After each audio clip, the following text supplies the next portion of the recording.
우리는 실수할 수 있습니다. 그러나 우리가 정말 회개하고 하나님이 은혜 주시면 악을 선으로 바꾸시는 하나님께서 때로는 더 복되게 만들어 주십니다. 그런다고 실수하지 마시기 바랍니다. 중요한 것은 정말 실수해서는 안 될 때가 있다는 것입니다. 우리는 때로 그러죠. 지난번도 그랬는데 누구도 그러는데 아니에요. 정말 중요한 때는 실수하면 안 됩니다. 오늘 본문이 바로 그런 사건입니다. 여리고성, 가나안의 첫 전쟁입니다. 완전한 파괴, 그리고 라합 가족의 구원, 앞으로 있을 모든 전쟁의 샘플이고 가나안의 모든 부족을 향한 경고이고, 그리고 대대로 앞으로 여리고성을 쌓는 자는 기초 놓을 때 장자가, 마지막 성문 문짝 달 때 막내가 죽으리라 저주로 만들어 놓은 여리고성은 특별한 경우입니다. 오늘 본문 보면 온전히 받쳐진 이런 표현을 씁니다. 온전하다라는 말은 말 그대로 어느가 하나 빠짐없이 전부 다 받쳐졌다라는 것은 하나님의 것이라는 뜻입니다. 그러니까 하나님께서는 여호수아를 통해서 6장 18절에 이렇게 말씀합니다. 너희는 온전히 바치고 그 바친 것 중에서 어떤 것이든지 취하여 너희가 이스라엘 진영으로 바치는 것이 되게 하여 고통을 당하게 되지 아니하도록 오직 너희는 그 바친 물건에 손대지 말라. 하나님이 엄히 경고하십니다. 때로 애들이 그래요. 애들 말 안 듣고 까불고 장난치고, 그렇지만 정말 중요한 자리 갈 때는 어머니가, 아빠가 몇 번이나 강조합니다. 절대로 하면 안 돼. 이번에는 정말 주의해야 돼. 그래도 말을 안 듣는다면 맞아야지요. 오늘 본문이 그거예요. 하나님께서 여호수아를 통해서 여리고의 모든 것은 온전히 하나님께 바쳐진 것이다. 처음 것이고 영원한 샘플이다. 강력하게 말씀하셨습니다. 그럼에도 불구하고 아간이라는 한 사람이 탐욕을 부립니다. 결국은 하나님 말씀 무시한 거고 전부 다라는 것을 깨뜨리는 것입니다. 그러니까 여러분, 선물을 예를 들어 받을 때 그냥 여러 개 있으면 괜찮은데 목걸이를 하나 받는다고 합시다. 그 중에 하나만 내가 빼면 어떻게 되겠어요? 다 망가지는 것이죠. 여리고는 지금 그런 겁니다. 심각한 거예요. 자, 6장 마지막 부분에 여호와께서 여호수아와 함께 하시니 여호수아의 소문이 그 온 땅에 퍼지니라. 누가 함께 하셨다고요? 여호와께서. 결국 여리고성의 승리는 여호수아가 아니라 하나님의 승리입니다. 그런데 7장 1절에 이스라엘 자손들이 온전히 바친 물건으로 말미암아 범죄했다. 본문에는 그러나가 있습니다. 영어 성경도 but 그러나가 있어요. 우리말은 뺐어요. 왜요? 안타깝죠. 그러나를 쓰십시오, 여러분. 얼마나 중요한 본문인지 모릅니다. 여호와가 함께 하셔서 여리고를 완전히 진멸했고 여호수아의 명성이 퍼지니라. 그러나 이제는 비참한 결과가 기다리고 있습니다. 자, 7장에 아이성 참패가 기록됩니다. 그냥 진 정도가 아니고 참패입니다. 작은 성에 비참하게 이스라엘이 실패합니다. 여호수아가 옷을 찢고 재를 뒤집어 쓰고 하나님 앞에 저물도록 통곡하며 기도합니다. 하나님, 어떻게 된 겁니까? 이제 우리는 큰일 났습니다. 이제 우리는 다 죽었습니다. 그러나 성경은 아이성 참패 전에 이미 7장 1절에 여리고의 범죄 사건을 기록하고 있다는 사실입니다. 이 말은 뭡니까? 이미 범죄한 것을 하나님이 알고 계셨다는 것입니다. 다른 말로 하면 아이성 참패는 이미 예견된 것입니다. 더 정확하게 말하면 여리고성 승리가 하나님의 승리이지 이스라엘 백성의 승리가 아닙니다. 마찬가지로 아이성도 하나님 없는 전쟁은 결국은 작은 아이성 하나도 감당치 못하는 것이 이스라엘의 본성인 것이죠. 그걸 철저히 깨닫게 하십니다. 자, 중요한 것은 용어들이 특이합니다. 7장 1절 다시 가보니까 분명히 아간이 범죄했다고 성경은 기록하는데 앞부분에 이스라엘 자손들이 범죄했다고 기록하고 있습니다. 이게 어떻게 된 겁니까? 자, 최소한 11절 보면요, 이스라엘이 범죄하여 내가 그들에게 명한 나의 언약을 어겼으며 또한 그들이 온전히 바친 물건을 가져가고 도둑질하고 속이고 그리고 장막에 두었다. 여기 그들이라고 복수를 썼습니다. 아간 혼자가 아니라는 것이죠. 최소한 그의 가족들이 범죄했다는 것입니다. 그러니까 아간의 범죄는 그의 가족의 범죄고 한 걸음 더 나아가서 그거는 이스라엘 민족 전체의 범죄라는 것입니다. 말씀드린 대로 목걸이 하나를 훔쳐가는 건 결국 전체를 깨뜨리는 것이죠. 하나님의 거룩함에 도전했고 하나님의 것을 도둑질하고 감추고 그리고 숨겼습니다. 자, 하나님께서는 여호수아에게 말씀합니다. 죄를 제거해라. 자, 12절 볼까요? 그러므로 이스라엘 자손들이 그들의 원수들 앞에 능히 맞서지 못하고 그 앞에서 돌아섰나니 그들도 온전히 바친 것이 됨이라. 그 온전히 바친 물건을 너희 중에서 멸하지 아니하면 내가 다시는 너희와 함께 있지 아니하리라. 너는 일어나 백성을 거룩하게 하라. 여러분, 이 죄의 문제 해결되지 않으면 안 돼요. 특별히 심각할 때는 정말 하나님께서 심각하게 다루십니다. 자, 결론은 어떻게 됩니까? 여호수아를 통해서 범인을 잡아내는데, 아니 우리 생각에 이미 하나님이 아간이 범죄한 걸 알고 있으면 7장 1절에 말씀했잖아요. 그러면 그냥 아간이 범죄했다 알려주고 가 잡아오라 하면 될 텐데 그렇게 하지 않으세요. 14절 보니까요, 여호수아가 그들을 지파별로 부릅니다. 지파의 족장들이 나옵니다. 그 중에 제비 뽑게 하고 유다 지파가 뽑힙니다.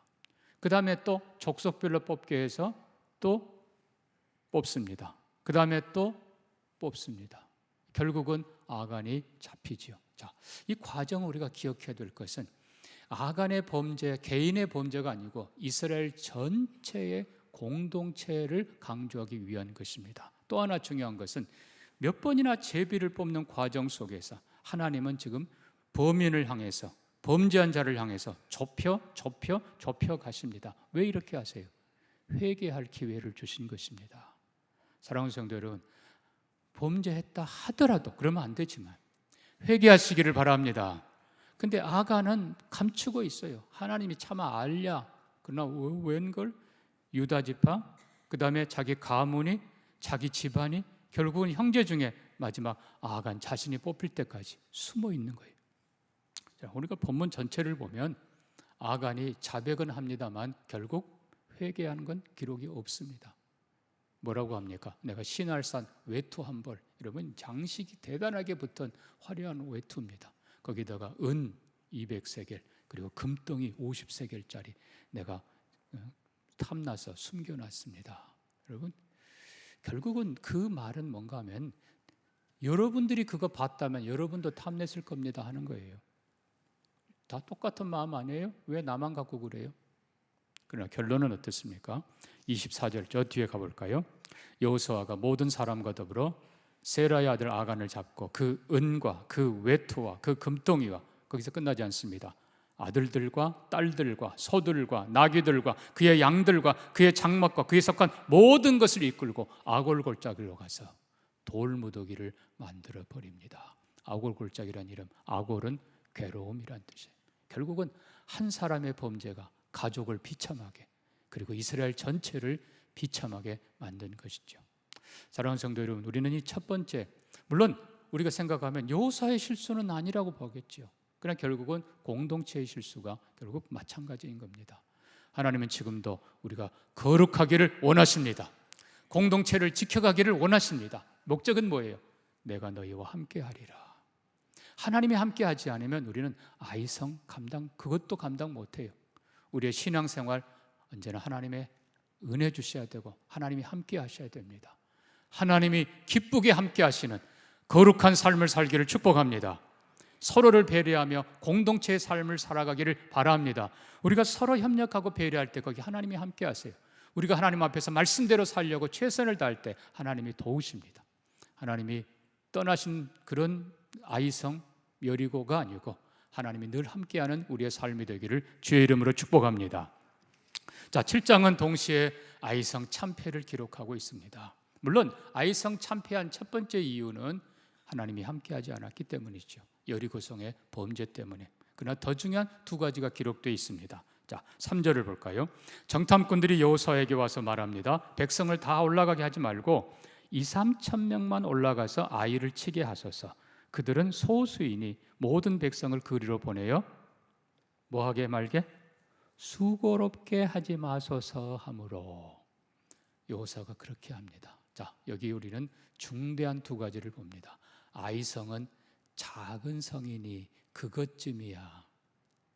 우리가 분명히 여리고성 전쟁이 크고 여기는 작기 때문에 그게 문제가 아니고 여리고성 승리가 하나님의 승리인 것을 우리는 믿습니다. 여호수아의 승리가 아니었어요. 이스라엘 백성 승리가 아니었어요. 근데 여리고에 비해서 아이성은 작은 성이라. 여러분, 작은 것을 무시하는 바로 이 교만입니다. 언제나 우리의 신앙에 이게 문제입니다. 작은 것, 작은 것. 여러분, 그 거대한 우주선이 굉음을 내고 올라가던 쏘아 올려진 우주선이 몇 초 만에, 아니 몇 분도 안 돼서 폭파된 것도 여러분 기억날 겁니다. 이유가 뭔지 아세요? 나사 하나 잘못 채운 거예요. 나사 하나. 글이 연료가 세니까 그냥 터지는 거예요. 사랑하는 성도 여러분, 정말 우리 삶에 작은 것 소중히 여기는 우리가 되기를 바랍니다. 어디서나 마찬가지. 결국은 작은 것, 주님이 뭐라고 하세요? 작은 일에 충성한 자에게 내가 큰 일을 맡기리라.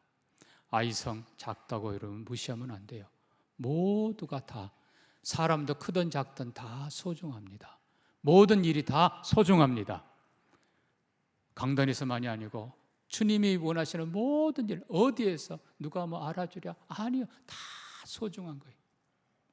정말 여러분이 소중하게 여기시고 그거 하나 정성스럽게 감당하시기를 바랍니다. 분명히 하나님께서 기억하십니다. 두 번째 기억해야 될 건 수고롭게 마옵소서. 수고 안 하려고. 여러분, 앞으로 지금 가나안에 수많은 전쟁을 치러야 되고 기업을 받으면 이제는 다시 개간해야 되고 할 일이 얼마나 많은데 이 게으름, 이게 엄청난 죄인 겁니다. 교만만큼이나 엄청난 죄가 바로 게으름입니다. 여러분, 게으름은 악입니다. 모든 악의 근원이, 아멘이 없네. 모든 악의 근원이 게으름이에요. 여러분, 결국은 뭐든지 적게 하고 많이 거두려고. 근데 욕심은 또 점점 많아져요. 적게 하고 많이 거두려고 그러고.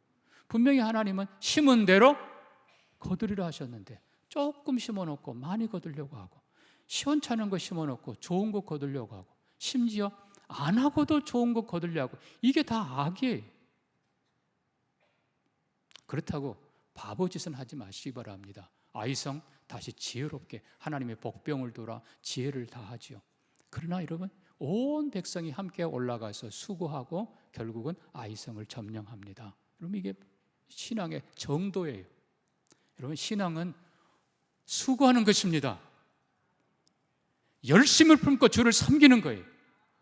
기도도 열심히 하고 전도도 열심히 하고 예배도 찬양도 여러분 온 힘을 다해 하십시오. 아멘입니까? 온 힘을 다해서 거기에 하나님이 역사하십니다. 거기에 하나님이 도우세요. 이사야 26장에서 이렇게 썼습니다. 여호와여, 주의 손이 높이 들릴지라도 그들이 보지 아니하나 백성을 위하시는 주의 열성을 보면 부끄러워할 것이라. 자기 백성을 위해서 수없이 선지자들을 보내며 자기 백성을 위해 수고하고 여호와의 열심히 일을 이루시리라. 전능한 하나님이지만 온 힘을 다하시는 그 하나님을 보면 우리가 부끄러워할 수밖에 없다는 거예요.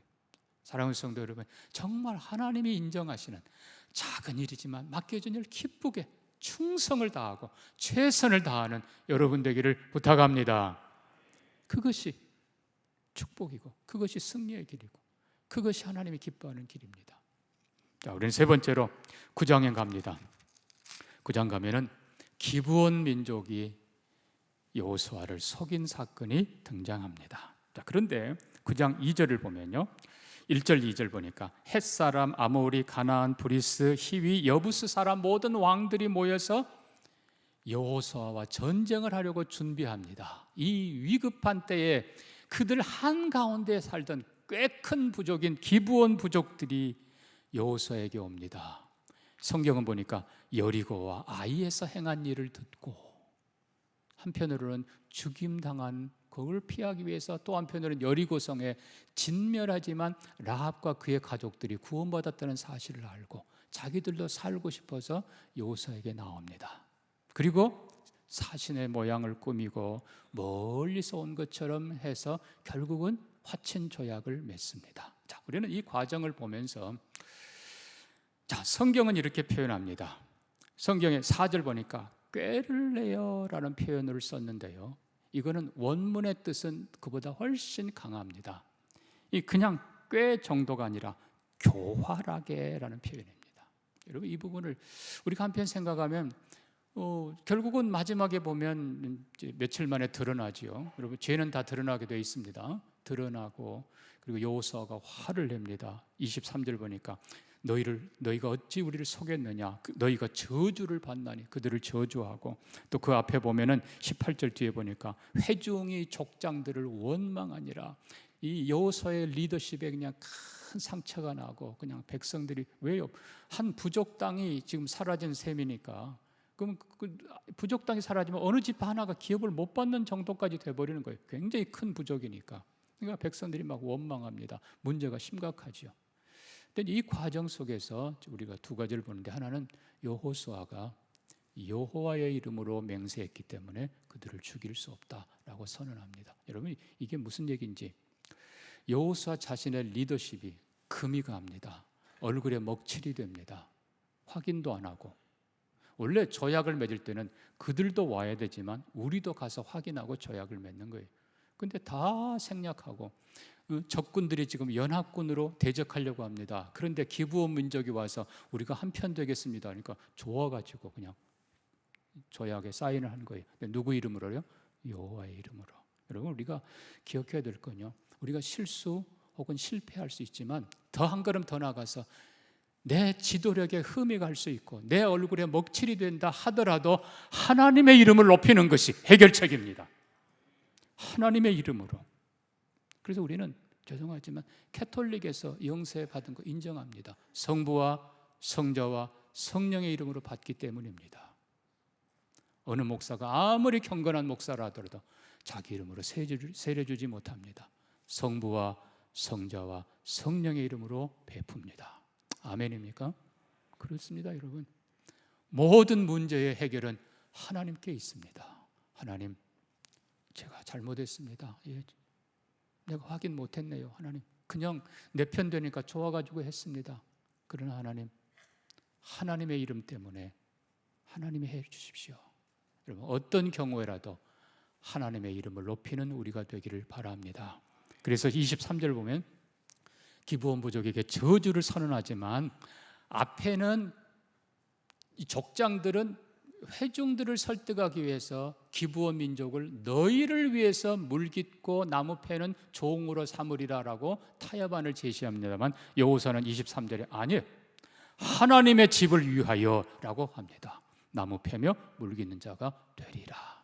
결국 여호수아는 우리의 종이 아니고 하나님의 종들로 그들을 바쳐드립니다. 언제나 첫 번째 해결은 하나님의 이름. 어떤 경우에라도 하나님의 이름이 높아지기를 바랍니다. 두 번째입니다. 자, 우리는 기억해야 될 것이 결과가 좋았어요. 그들이 원하는 대로 죽임당하지 않았고, 어떻게 보면 이스라엘 백성들은 종을 얻었고 기브온 민족은 살아났어요. 그러나 여러분, 성경은 그렇게 말하지 않는다는 것입니다. 여호수아는 분노하고 저주를 선언합니다. 뭘까요? 우리에게 주는 교훈입니다. 사랑하는 성도 여러분, 우리는 결과가 아니라 과정을 더 중시해야 된다는 사실입니다. 우리는 기도합니다. 우리는 전도합니다. 우리는 부지런히 섬깁니다. 우리는 선을 택합니다. 결과는 하나님께 맡기시기를 바랍니다. 우리는 모든 순간순간 모든 상황 속에서 믿음을 선택하고 선을 택하는 것입니다. 그 후에 어떻게 할지 우리는 하나님께 맡겨드려야 돼요. 선하신 하나님께 맡겨드리며 우리는 오직 바르게 사는 것입니다. 여러분, 만약에 결과가 중요하다면 예수를 판 가룟 유다, 가룟 유다가 예수를 팔았으니까, 예수가 결국 십자가에 못 박히고 우리의 구원을 이루었다면 그럼 가룟 유다가 구원의 공로자입니까? 그럴 수 없습니다. 요셉의 형제들이 야 요셉아, 우리가 네 애굽에 팔지 않았으면 네가 애굽의 총리가 됐겠어? 고생은 좀 했지만. 그럴 수 없습니다. 하나님은 우리의 악을 선으로 바꾸시지만 우리는 우리의 죄에 대해서, 우리의 악에 대해서 책임져야 됩니다. 요셉의 형제들은 요셉 앞에 3번이나 무릎을 꿇고 미안하다, 잘못했다, 우리를 용서해다오. 이게 성도의 모습입니다. 우리 자녀들을 여러분 칭찬할 때도 결과를 칭찬하지 마십시오. 과정을 칭찬하십시오.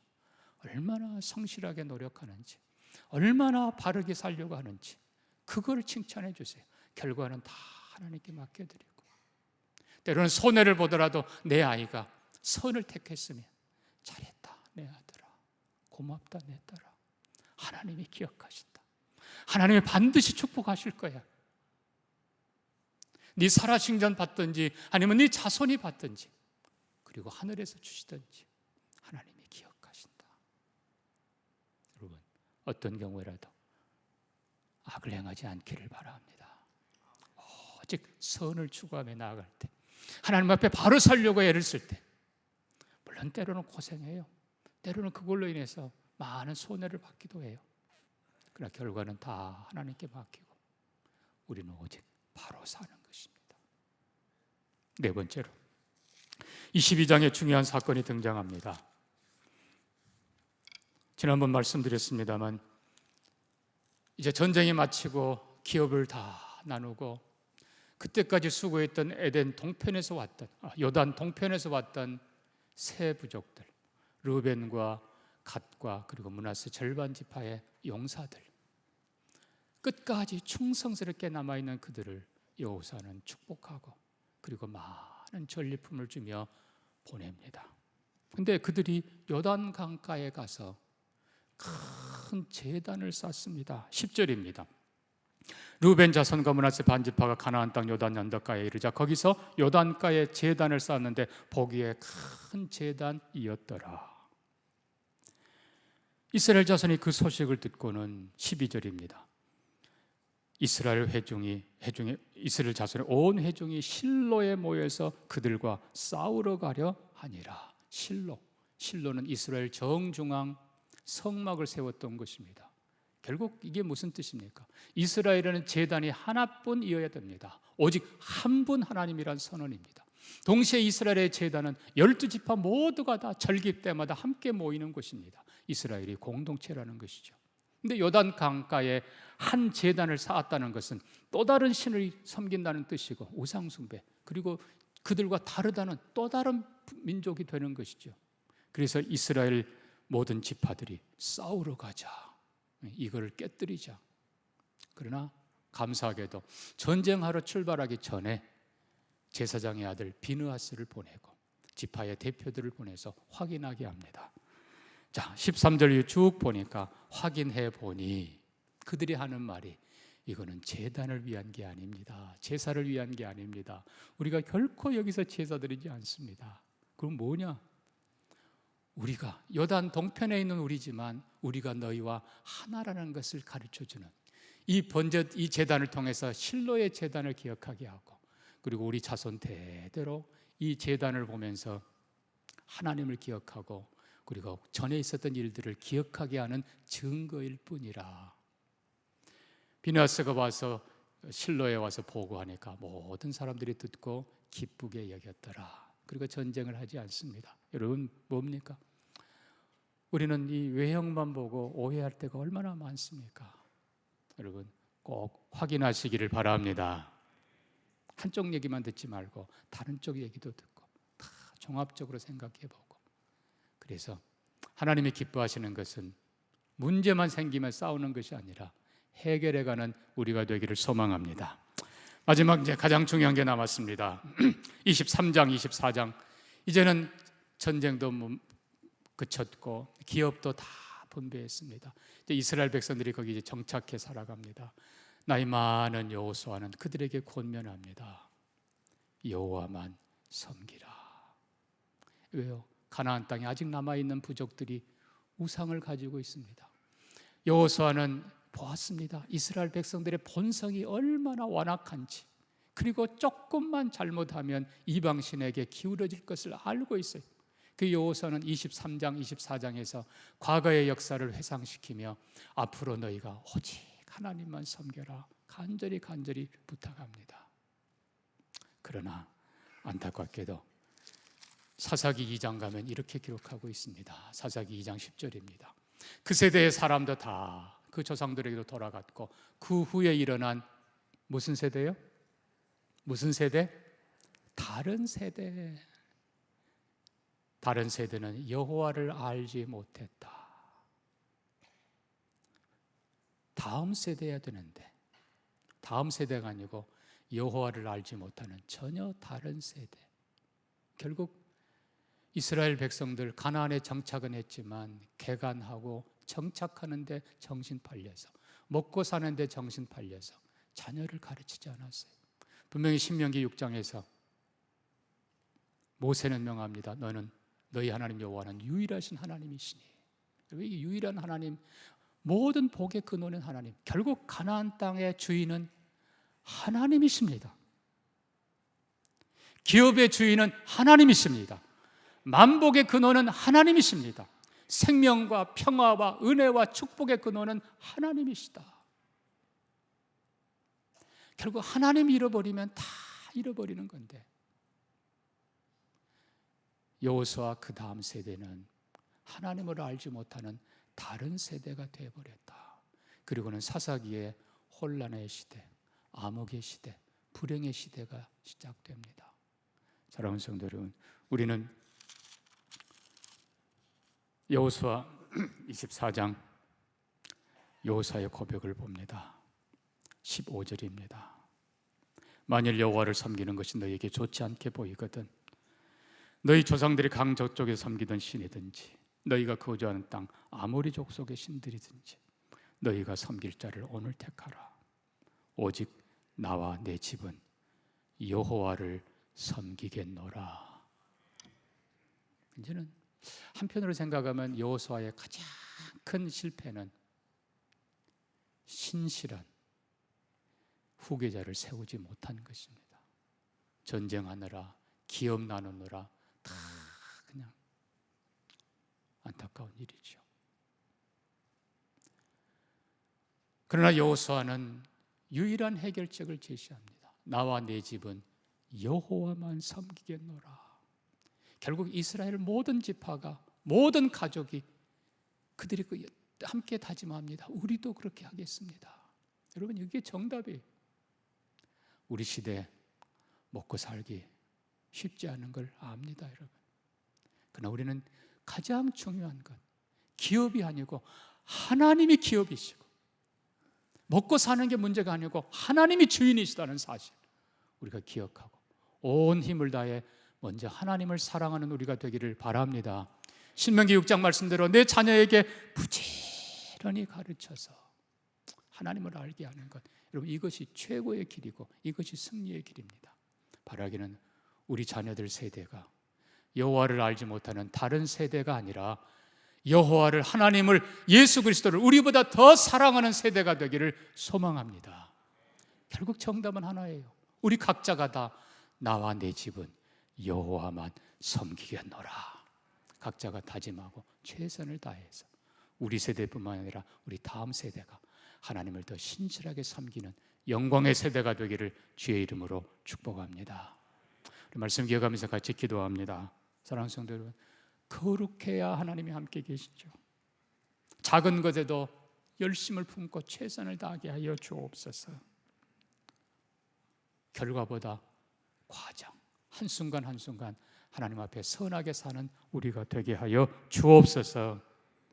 나와 내 집은 여호와만 섬기겠습니다. 다시 한번 다짐하면서 잠깐 한번 기도합니다. 오직 은혜로 사는 것을 믿습니다.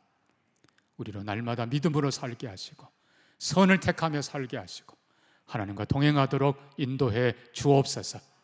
그래서 우리 자녀들 보게 하시고 또 우리 자녀들을 말씀으로 잘 가르쳐서 다음 세대, 그 다음 세대 더욱 복되게 해 주옵소서.